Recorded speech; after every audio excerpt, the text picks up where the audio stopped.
Plant ని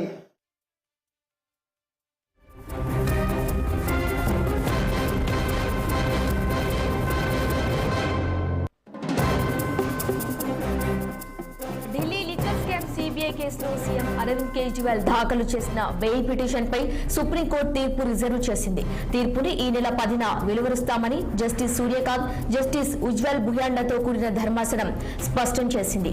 bail కోరుతూ కేజ్రీవాల్ వేసిన పిటిషన్ పై సర్వోన్నత న్యాయస్థానం విచారించింది. ఈ మేరకు న్యాయస్థానంలో వాడివేడి వాదనలు జరిగాయి.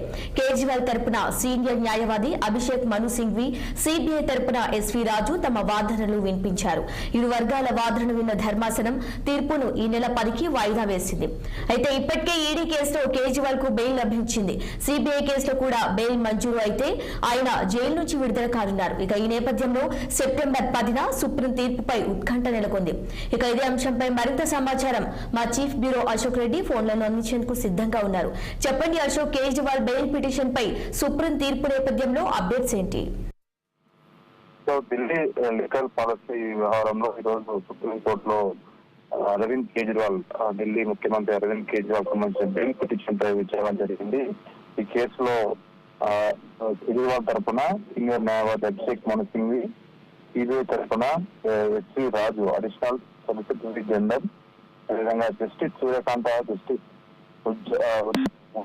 కూడిన ధర్మాసనం కేసును విచారించింది. కేసులో ఆగస్టు 14న సిబిఐకి నోటీసులు జారీ చేసింది సుప్రీంకోర్టు. ఈ రోజు దానికి సంబంధించిన అఫిడవిట్ కూడా దాఖలు చేశారు. ఆగస్టు 9న కేజ్రీవాల్ బెయిల్ పిటిషన్ పైన ఢిల్లీ హైకోర్టు తీసుకొచ్చిన నేపథ్యంలో ఆయన ఆగస్టు 14వ తారీఖు సుప్రీంకోర్టును ఆశ్రయించారు. ఢిల్లీ లిక్కర్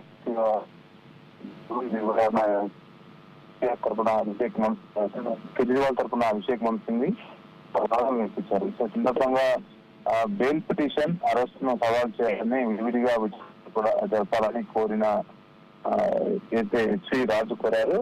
సో రెండింటిని కలిపి వాదనలు వినడం సరికాదని సిబిఐ తరఫు న్యాయవాది వాదనలు ఇచ్చారు. సో అదేవిధంగా 2 ఏళ్లుగా అరెస్ట్ చేయలేదు, కేసులో కొత్త సాక్ష్యం ఆధారం ఏం లేదంటూ సింఘ్వి కేజ్రీవాల్ తరఫు న్యాయవాది వాదనలు ఇచ్చారు. కేవలం వాంగ్మూలం ఆధారంగా కేజ్రీవాల్ అరెస్ట్ చేస్తారు తప్ప ఇందులో ఎలాంటి పస లేదంటూ ఆయన వాదనలు ఇచ్చారు. సో అరెస్టులను నియంత్రించడమే కోసమే సిఆర్పి సెక్షన్ 41A 2010లో చెప్పారంటూ ఆయన వాదనలు ఇచ్చారు. ఈ సెక్షన్ ప్రకారం అరెస్ట్ చేయాల్సిన అవసరం లేదంటూ, ఎప్పుడు అవసరమైతే అప్పుడు విచారణ పిలిపించవచ్చు అంటూ ఆయన కోర్టు ముందు వాదనలు వినిపించారు. సో కేజ్రీవాల్ అరెస్ట్ చట్టపరంగా జరిగిందంటూ అటు సిబిఐ వాదన వినిపించింది. కేజ్రీవాల్ హక్కుల భంగం కలిగి వ్యవహరించలేదు. కేజ్రీవాల్ అరెస్టుకు సంబంధించి ట్రయల్ కోర్టు అనుమతి తీసుకున్నాం, ట్రయల్ కోర్టుకు రిమాండింగ్ రిపోర్టు ద్వారానే అరెస్టులు గల కారణాలు తెలుపామంటూ సిబిఐ తరఫు న్యాయవాది వాదన వినిపించారు. కేజ్రీవాల్ వ్యతిరేకంగా ఛార్జ్ షీట్ దాఖలైంది. కేజ్రీవాల్ వ్యతిరేకంగా ఆధారాలు ఉన్నాయి. ఛార్జ్ షీట్ ఇవ్వకుండా ట్రయల్ కోర్టు బెయిల్ పై విచారణ చెప్పకుండా సుప్రీంకోర్టు బెయిల్ ఇవ్వడం సరికాదంటూ అయితే సిబిఐ న్యాయవాది ఎస్వి రాజు వాదనలు వినిపించారు. సో మొత్తానికైతే వాదనలు ముగిశాయి.